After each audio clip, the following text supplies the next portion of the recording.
Hello everybody, this is Lata from Indianmomvlogs. Today I have a very special guest. Her name is Ansha. She is a gift in maker. She makes gifts and she runs her shop on Instagram. Fashion and Fiesta as told on Instagram, and I have been working on this since 2018. So it basically deals in custom made gifts, especially handmade gifts, to make your special occasions even more special, because obviously everybody likes a personalized touch when they're gifting something to their friends, family, or someone they know. So I used to love making gifts a lot for my friends, family since childhood. And after a point of time in my life, a lot of people started telling me that, why don't you turn this into your profession? Why don't you start earning out of it? So it was actually in 2014 when I started a different venture with one of my friends, but it didn't work out due to some reasons. Then I had a passion for this thing, so I didn't want to let go of this so easily. So in 2018, I started my solo venture, and it is just with the aim to make people feel very loved and special on their occasions, be it birthdays, anniversaries, or just on a simple occasion when a person wants to say sorry to someone. You can say a sorry with a very personalized card as well. So that was the motive behind this venture, to make even the smallest occasions very special for your dear ones.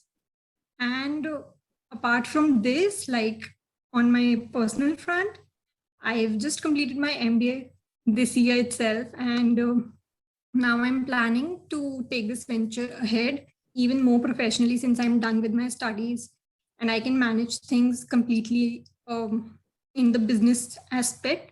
Yes. That is like the future plans for me. Okay. So when you started out, you had just started MBA, like in 2017. So I started my business in 2018, and like the individual business, and I started with my MBA in 2019. Wow. So like the 2018 to 19 phase was my prepping up phase for the MBA. Okay. So how could you manage then being a student? And this will definitely require a lot of time, right? You're actually making, it's handmade, custom made. Yeah, right. So how does that work out? So obviously it's a bit difficult to coordinate everything, because when I started it, I was in my undergraduation college. It was just getting winded up. So yes, I was in college at that time also, and prepping up for MBA is also not easy. You have to give hours of studies for that also. Yes. So the basic thing that I was very clear about is that I have to manage my time very properly. I used to sit in the morning, schedule my things, that these are the hours that I'll devote to my studies. These are the hours that I'll work on the orders, take break also, because breaks in such a hectic schedule is very important. Otherwise, you'll just get that creative block and you'll feel very exhausted, because that has happened to me as well. And second thing was that my family was very supportive. My mother really helps me out when the things are very hectic. And thankfully, I've got a lot of supportive friends as well, that they, support me when the times are like very hectic. They come out and they are like, we'll help you, tell us what to do. And small, even they just do small things, like just get something from the market or something, but that reduces my workload. So that is how I did. But time management was my first priority, and sticking to my whatever calendar I'm making, that was the biggest thing that I had to live into. So this orders, you get bulk and then you get individual. So tracking and all that, and then while you're studying, so many, suppose you've got like a birthday order or whatever, so there'll be 10, 15 of them. So how do you, how much time does it take generally for bulk orders? So initially I just started with B2C orders only, single individual orders. And being your own boss, running your own venture, actually gives you one freedom, that you can take orders according to your convenience. For Yes. example, when I'm having my exams or something, I stop taking orders after a particular limit. Like when I know that it will get very hectic and I'll not be able to give time to my studies, I'll be like, Yeah. I'm closing orders for a while. So that is one freedom that you get. But yes, gradually, like in 2018 to 19 period, when I was just prepping for my MBA, I comparatively had a lot more time as compared to my college times, that I could start taking bulk orders, which was after May 2018 when my undergraduation was done. So Okay. then I Okay. started taking few bulk orders, like 10 to 20 pieces of birthday invites maybe, or cards. So it depends on the product that I've gotten or gotten an order for. For Yeah. example, cards can be done a little faster. On an average, like if it's a 10 to 20 cards bulk order, on Yeah. an average now, like earlier it used to take me 5 to 6 hours for proper packaging, designing, ideating. Now since I've like gotten into the flow, I have more uh, tools and equipments with me to work with. So now my time has reduced to 2 to 3 hours. Okay. That too, like for the bulk orders. Individual orders are done much faster because so now in this also there comes an aspect of time management, that when I'm not overloaded with orders, I keep my raw bases of cards, scrapbooks ready with me, so that when I get orders, I can just give the finishing touches to that. That has Okay. reduced my time of making, because I have to be smart enough that I'm not making everything from the scratch, because otherwise I lose on a lot of orders eventually. Yeah, but then when people like it's yours is more customized, so everything is Right. like on the spot. So you will show a Yeah. sample, so they'll say, "Ye change karo." That I'm not, Right. I just don't want that. Maybe the Right. font, whatever. So then that becomes hectic, right? For this. Right. So, like before finalizing the order, also, we sit for at least 2 meetings to confirm if it's Wow. a big scrapbook or something, at Uh-huh. least 2 meetings to confirm everything. Because some clients are like not very picky. They're just like, oh, we saw this particular thing, we want the exact same thing. So that Uh-huh. is easier for us. Or, just change the colors. Some clients are so good that they are just like, it's up to you. This is the theme, this is the color choice, do whatever you want. So that gives us the creative freedom also. But Yeah. yes, some clients are very picky. They want exact things to be there, and we respect that, because that is what custom made is all about. Yes. So in those situations, we make sure that we sit for at least 2 meetings before starting the work.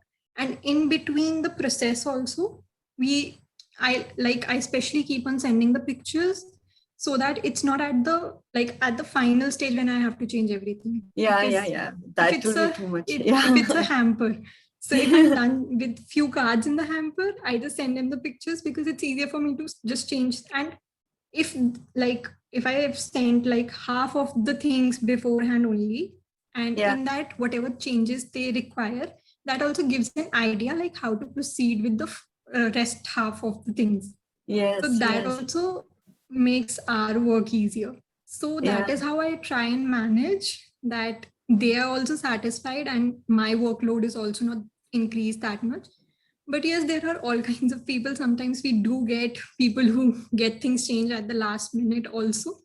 But Wow. that is how it is. So And tools में right. कितना खर्चा होता है? Like how much do you have to expect to spend if somebody So wants to start this? initially when you're spending, like initially when you're starting out, especially in a paper craft business, Yeah. you need not invest in a lot of tools and equipments. You can just start with basic tools, that is scissors, scale, pencil. Actually, I'm swear I'm not kidding. Till now, I prefer these tools over the like expensive ones, because I am like comfortable with these things. You have been working with these things since childhood. So you Yes. know how to work with these things, and they are not expensive at all. Yeah. But gradually, obviously, you have to invest in things. So the investment can start from 10,000, and go up to 50,000 and more also, depending on what tools and equipments you are buying. For example, there are die cutting machines, cricket machines, laminators. So you need to be very mindful that how much budget you have in hand, what are the equipments that you will need at that point of time. If you're not into something, which really needs to be get laminated, and you're buying a laminator machine, you're just wasting Yeah. your money, to be very honest. Rather than that, you could have invested in something that you would actually use in your projects. Yes, yes, So yes. you have to be mindful of that. And for the shipping, yes, it's a separate cost. And I try and include the shipping charges in the raw material cost, because now I have an idea like how much shipping will be there for how much products. Yeah. So I price my products sometimes accordingly, especially when it's like a launch phase or I'm giving out discounts and everything.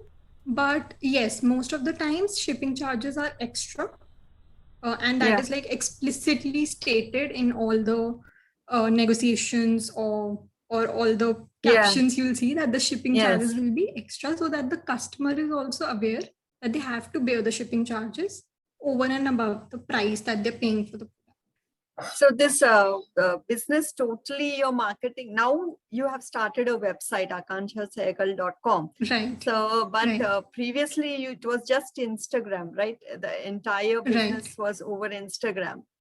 Right. So all these orders coming, getting of orders, everything is Instagram. So were it you was running Instagram some and ads or Facebook. something for this? No, I didn't. Actually, I didn't, because I didn't like feel uh, going for the ads. So initially, I was getting orders through Instagram and Facebook. And then Okay. like I was creating awareness among my friends and family. So the first Yes. few orders came from there, and their word of mouth went ahead to their acquaintances, their families ahead. So that is how the network started growing. Then Okay. I built a network of resellers. Basically, you can say I am the manufacturer, they are the retailer, and they'll sell it to their customers. Wow, wow. So I didn't that know is this how I part. started growing. Yeah, Oh, so I where is started this to get reseller thing? How can somebody sign up to become a reseller?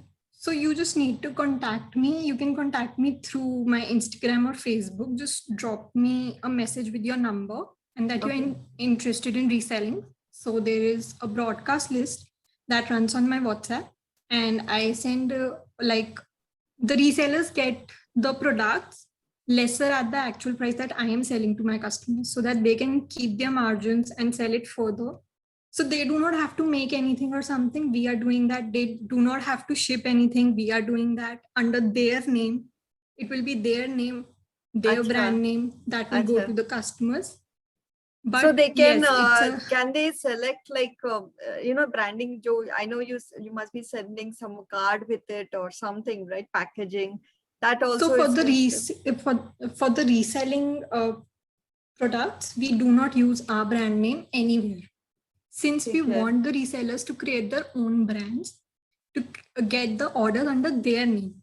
Okay. Like it's basically you are starting your own business. You do not have the manufacturing capacity or the shipping capacity, and you want not the easy way out, but you don't want to go through all the process of setting up manufacturing, finding vendors and all that stuff. I'm sending you my products with the price that you have to pay me. You get me the orders. I'll ship it under your name to the customers directly. It will be under your name. Your customer will not get to know that it is done by me. So like my network is also growing, my capacity, because I cannot reach to all the people out there in India. That is for sure. Yes. The people might be the ones that I cannot reach to. So that is increasing my order capacity as well, plus giving you a business opportunity. Hey, this is wonderful, yeah. Very good. Thank you. Nice. Thank you. When did this start? When did the reseller part start? So it started at the end of 2018 when I was a little settled. My like manufacturers, vendors were a little settled. Like I knew like I was getting the best prices so that I can quote best prices further. So it started like November, December 2018. Okay, okay. So suppose somebody is starting out, now they are creative, but this you were talking about some tools and all that, okay? Right. They might not be aware of all this. So are there any courses? Know that I have my YouTube channel, right? Yes, So yes. that was started with the intention of this thing only, that when I was starting out, I did not have that much resources. I did not have people to contact to get the details, like when I should start investing in equipment, Yes, or when I exactly. should do Yeah. what thing, how much Yes. should I invest. Yeah. So I did it all on my own, my instinct. Google is its point. So yes, I'm working on few courses that I'll be launching hopefully by the end of this month. Oh, That will wow. give an Wow. in-depth knowledge about. So I'm working on the course which is first for Instagram selling only. So hopefully that will be out by this month end or like next month. Like I've seen this trend that most of the people start with Instagram only because it's like free of cost. So Yes. people start with Instagram, but then growing on Instagram is very difficult. One of the biggest thing that people are feeling, like sometimes I also feel this thing that, oh, they are growing so much, but I'm not growing this much. But it's not always about the growth in the number of followers. Yes, What is going exactly. on the back end? Yes, yes. What is yes. the engagement rate on your Instagram page? There might be a person who has 10,000 followers and getting an engagement rate of just 2%. And Yes. there might be a person with 1,000 followers and getting an engagement rate of 80%. Exactly. Yeah. So who's Yes. more successful? Yes, yes, you put it very right. Thank you, Yar. So thank you for taking the time to share so much information. I will be dropping your website link. I saw you have a very nice website. It's really helpful. Thank you. I did go through your YouTube channel. It is amazingly done. No clue how you're managing all this and studies. I know you've just stepped out of studies, but YouTube started before that. Like like I started it in the lockdown, like last year. Yeah. And congrats on 1,000+ subscribers. Thank you. Thank you so much. Yeah, thank you, Akansha. Thank you so Thank much. you so much for calling me here and, making me to share these things on your platform, because I see that you're helping so many people out there and so many people actually appreciate your work. So you gave me the platform to, convey what I feel needs to be changed in this industry. So thank you for inviting me. Thank you, Akansha.